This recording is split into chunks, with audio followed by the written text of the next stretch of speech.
2025 is your chance to turn your dreams into reality and take control of your future like never before.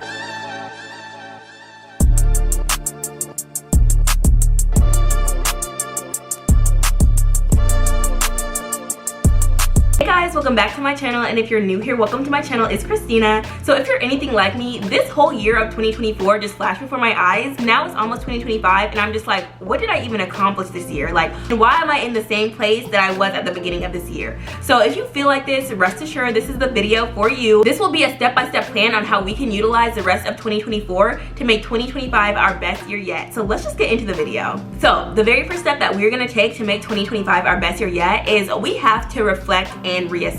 Guys, it is it is quarter 4, and we have gone through the majority of this year so far. So what that means is that we have a lot of things that we can go back and look at to determine where we went wrong or the things that we want to improve for next year. So there's just going to be some things that we want to ask ourselves right now so that we know exactly how this year has gone so far and the things that we might need to adjust or maybe keep doing in order to make next year even better. So the first thing that we're gonna do is we're gonna identify the milestones or the goals that we have hit that we are proud of. And the reason why this is so important is because we don't wanna just go right into the things that we wish we did differently, because we also have to give ourselves the props for the things that we are proud of. So that's why the first thing we're gonna do is just go through the things that we're proud of that we accomplished this year so far. Because as much as I'm disappointed in myself and wish that I did more, I can give myself the credit where I think there were moments of this year that I'm proud of. And another reason why this is important is because we have to acknowledge our growth. Like, it is just so important to realize even if we didn't make as much progress as we would like to,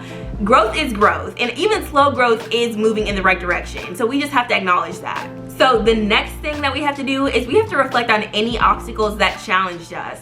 And the reason why this is so important, because there's always going to be obstacles, and the sooner that we are able to identify them and know that these are the things that are getting in our way to prevent us from getting to where we need to be, the sooner that we can mitigate them and find action plans to make sure that these are not things that continue to get in our way. When you're thinking back to obstacles that you face, consider how you handled them or what you learned in the process. Because maybe you did do a good job in handling that obstacle, and so maybe there isn't anything that you can do better if you are faced with that same obstacle, or maybe you learned something from that obstacle. So these are things that we have to be aware of, because if you learn something from it, you can use that information so where if you're faced with a similar issue, you already know how to face it next time. So next, we're gonna evaluate if we stayed on track with our initial goals. And if they didn't, reflect on the reason and whether those goals still align with your priorities. Like for me, one of the biggest reasons why I didn't stay on track with my initial goals is because I lost motivation. Like I would say at the beginning, I would say like second quarter of the year, I just lost motivation. I really didn't have the same drive that I did at the beginning of the year to accomplish those goals.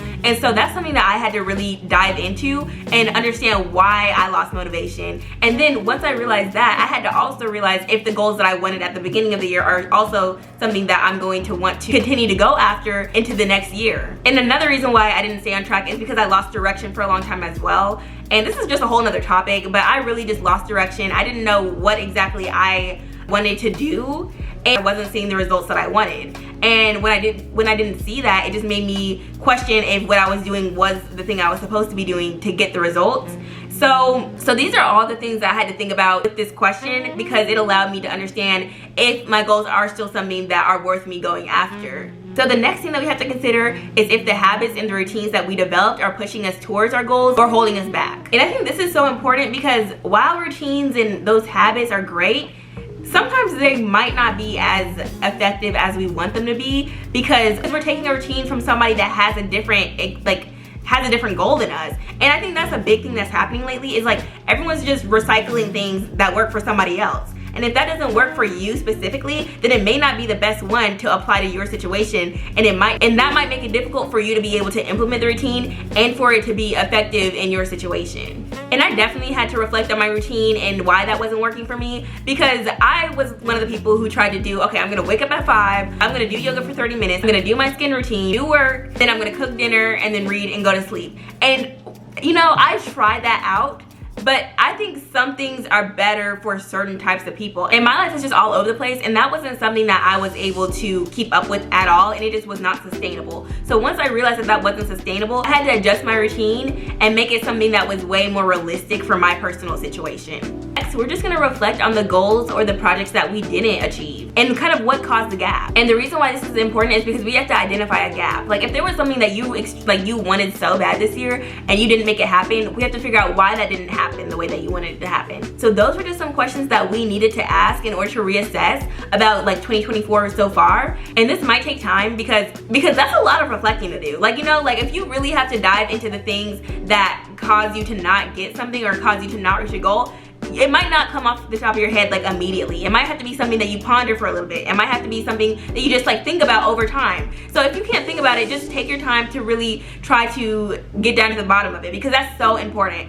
So now that we reflected and assessed, the next step we need to do is we need to visualize 2025. So what does this look like? We have to clarify a vision for 2025. We have to see exactly the life that we want by the end of next year. Envision what your best year looks like. Write down your goals for various areas, whether these are your career goals, personal growth, health, relationships, finance, whatever goals you have for 2025, write this down and start visualizing what that looks like for you. After you see exactly how you want your next year to look like, we need to set SMART goals, which are specific, measurable, attainable, realistic and time sensitive.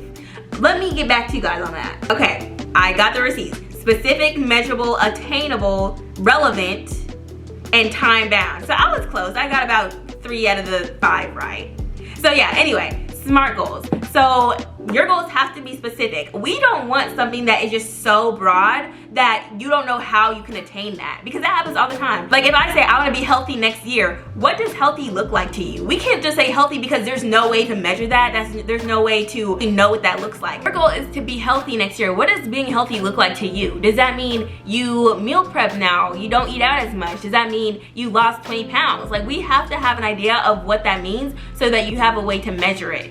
And our goals have to be realistic. And I know that might be controversial now because everyone says be delusional, Like I also see that too. And I don't think that anything is out of possibility for when it comes to goals that we are able to accomplish. However, I think if you're going to set an extremely far-fetched goal, you have to have a very specific plan as to how you're gonna reach it. I'm not saying it's impossible, but the work has to back up the goal. I think that's the part that is a disconnect for some people, because they think, okay, I wanna be a millionaire next year. Are you gonna take the steps that it takes to do that? Because that's gonna take a lot of work. And I think some people expect things to just fall into their lap and just happen because they were just delusional. But no, like in order to do that, you have to literally like change your lifestyle almost in order to make some things happen for yourself. So if you're gonna set like a very, far-fetched goal, a certain amount of work that you need to put in for that goal to happen. So that leads me to my next point. Identify what it's gonna take to make it happen. And this is I think this is crucial, because goals are useless without the steps that we take to get there. So the first thing that we're gonna do is whatever goal that you put on your list that you want to accomplish next year, we need to make action steps. We need to make steps that are things that if we do this consistently, it's gonna eventually lead to us accomplishing that goal. So once we identify that, we need to break it down into actionable steps. Now that we broke down the goals into actionable steps, we need to make systems. And what this looks like is, for each goal you have, you need to create a system for what you need to do to make that goal happen by the end of 2025. Let's say your goal is to get a new job by the end of 2025. So if your goal is to get a new job, what are the things that you're doing on a daily, weekly, or monthly basis that are gonna accumulate into get a new job? So let's do that, let's figure that out. So if you're trying to get a new job, I think the first thing that you would wanna do is probably network. So, and these are I'm just throwing stuff out. Like, I'm not like a career expert or whatever, but this is just some common things that people do. So if you wanna network, how many times out of the month are you gonna go to a networking event? And not just any networking event, you have to make sure that these networking events are specific to the type of job that you're looking for. If that was a goal that you wanted, one of the parts of your process could be, okay, I wanna go to 2 networking events a month. Perfect, that's good. What else? Maybe you want to apply to 50 jobs a week. So you're gonna go to networking events, you're gonna apply online. What else? What if you wanna get some certifications so that your resume looks more competitive? Cool, how many certifications are you gonna get in the span of 6 months? These are all things that you can plan out. And so once you identify those things, you just have to continuously take those actions, and when you take those actions, they will lead to results It may not be the time frame that you wanted to, but if you do those things over time, they will accumulate, and that will lead you to achieving the goals that you want. Let's do another one. Let's say if your goal is to get a new car, how much money do you plan on taking out of each paycheck in order to save for that car? Once you identify that number, now you know what you need to do in order to save up for your car. So whatever your goal is, create a system in place that you can literally just work it. Just do it. Even if you don't see any results, you just have something that you know if you constantly do this over and over again, it's gonna eventually lead to you seeing some type of results. So the first step was reflecting and assessing 2024. The second step was visualizing and creating action steps. And now the final step is momentum. Guys, it is still 2024, and what does that mean for us? Right now, this is the best time for us to work these systems. Right now is the best time to figure out what routines work for us and what we need to adjust. And the reason why this is so important, because if we get all those kinks figured out now, imagine how effective and efficient we're gonna be, and we're just gonna be able to hit the ground running for 2025. Like, this is the perfect amount of time. We have 2.5 months approximately, and the reason why we need to do this right now is because maybe it won't work. Maybe you did it for the next 2.5 months and you couldn't stick to the routine, or it wasn't sustainable for your situation. And that's what we need to figure out right now. We need to figure out right now if what we're doing to obtain the goals that we want is going to work for the long term. Because once we solidify the plan, all we gotta do is implement it all 2025. And if we literally implement our systems for a whole year, there's no way that we're not gonna reap the benefits of doing that. And the biggest part that we have to remember is we have to reflect often. Like, during these 2 months,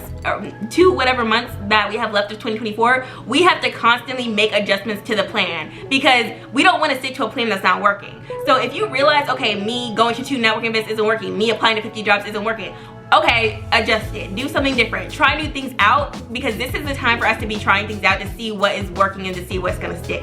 Your life can look completely different from a year from now, so don't underestimate systems, and do not become discouraged if you don't see any results, guys. It usually takes months to see the effects of the work that you're doing right now. Just because you don't see any visible results doesn't mean it's not working. Right now, the only thing we're trying to figure out is if systems that we are doing is sustainable for us to keep doing for a year. And one of the most important things about systems is you cannot let your feelings get involved. If you feel like you're putting in the work and you're just not seeing the results, keep doing it anyway. Keep doing it anyway, because if you identify that those were the things that were going to lead to you accomplishing that goal, don't talk yourself out of that. And I think that's one of the biggest things that we tend to do, is that we're doing the work, we're doing it every day. We're thinking that we're on top of our stuff and we're not seeing anything. And if we don't see anything, that discourages us and makes us want to give up. I think that's one of the biggest mistakes that we make, is giving up too soon, because the actions that we're taking today, we might not see until 6 months from now. So don't allow yourself to give up. Don't allow yourself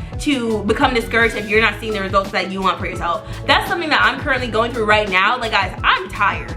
I'm personally exhausted because I'm doing things that I feel like are not reaping any type of results. And I'm just gonna keep going, because I know that the work that I'm putting in is going to eventually pay off for me, even though I can't see that yet. So just don't get discouraged, guys. I know it's tiring, we're all exhausted, but once you identify a plan, stick to the plan. Let's not allow ourselves to talk ourselves out of it. But yeah, guys, I really hope that this helped. I really hope that this is something that made sense, and it's something that you guys feel like you can implement and you can take to make 2025 your best year yet. Let me know what you thought about this video, and I'll see you in the next one. Bye!